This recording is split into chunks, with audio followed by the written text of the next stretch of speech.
Hello Cloppoles, today I'm going to be talking about what makes a marvellous Doctor. I'll be ranking the main Doctors from worst to best, including both the 14th and the 15th Doctor, making predictions on how good these new incarnations will be. Also, it would be amazing if we could get 20 likes on this video. If only that was possible. If only that were possible. Conditional clause. In last place is the 13th Doctor, played by Jodie Whittaker. There's not a lot of good I can say about 13, as she lacks any of the Doctor's characteristics. 13 does not have the presence, the darkness, or the depth seen in every other Doctor, and she has very few scenes where she took control. I hate talking about this boring era, so I'm going to swiftly move on to a far better Doctor. Next up is the 14th Doctor. Wow, I'm excited to see Tennant back in the role, and I think he will be fantastic. I'm predicting that Tennant will bring the same energy and fire that the show's been missing for 5 years. However, although I'm sure all 3 specials will be epic, it's impossible to surpass 3 whole seasons of your previous work. Series 2, 3, and 4 were all excellent and the golden era of modern Who, so I highly doubt 3 specials will give us enough time to say that the 14th Doctor is genuinely better than the 10th. Speaking of the 10th Doctor, he's up next. Allons-y! The 10th Doctor is considered the best Doctor, and whilst I disagree, he is magnificent. I want to be clear and say although 10 is near the bottom of the list, I still consider him to be one of my favourite characters of all time.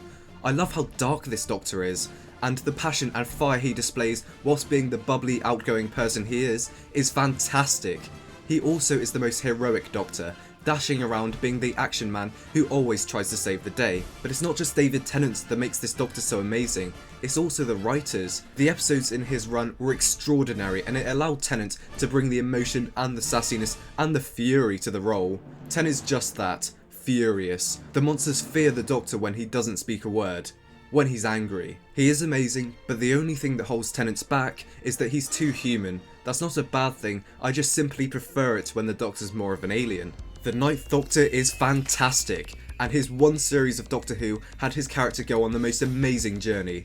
This Doctor feels extremely guilty for what he did, and therefore the darkest Doctor we've ever seen. But like Tennant, he's still very funny and engaging and always takes charge of any situation. Weirdly, I love how much of an arsehole 9 is. All his jokes making fun of Mickey and pretty much anyone else he encounters always makes me laugh. But that's not all. What makes him better than 10 in my eyes is that he's more alien. He's confused why humans live in houses, and when he's stressed, he likes to insult other species. Funny little human brains. How do you get around in those things? Overall, the 9th Doctor is fantastic, and I hope one day he will return to our screens. I believe that Ncuti Gatwa will be fabulous. I think his Doctor will bring a new energy to the show, which is very exciting. From what I've seen, Ncuti Gatwa seems to have a very unique and fun personality that I think his Doctor will inherit. Hello, hi. It's only on Netflix. Come on. Looking at his costumes, I would guess that this is a cooler Doctor, as he's keeping up with all the fashion trends. I think. I wear the same shit every day, so I'm not sure what's cool or not.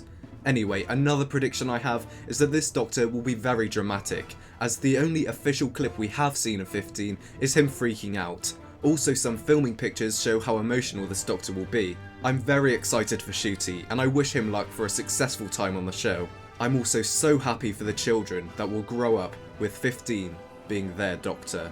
In second place is the 12th Doctor. The grumpy old man who grew to be a slightly less grumpy old man will always be one of my favourite Doctors. He's so funny, always making me laugh with his dry humour and funny insults. 12 is also one of the most alien Doctors, struggling with empathy and getting a little too excited when chaos begins. I also love this Doctor because of his determination and his quest to always be kind. So many episodes display this, such as The Doctor Falls. 12 standing up to an army of Cybermen just goes to show how brave this incarnation is, and seeing 12 blow up Cybermen in slow motion will never not be cool.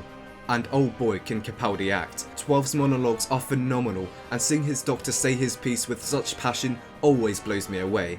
12 is effortlessly badass and definitely the most underrated Doctor. The 11th Doctor will always be my favourite. He's my Doctor. I instantly knew Matt Smith would be outstanding, as in his first episode he was amazing, and that episode as a whole was a masterpiece.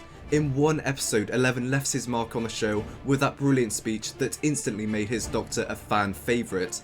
11 is also funny to watch, as this Doctor is so childish, but at the same time, he's also angry. When 11 gets angry, his funny demeanour switches up extremely fast.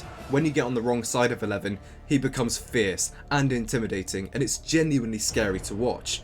Throughout his run, 11 becomes more and more childish, as he desperately wants to move on from his past.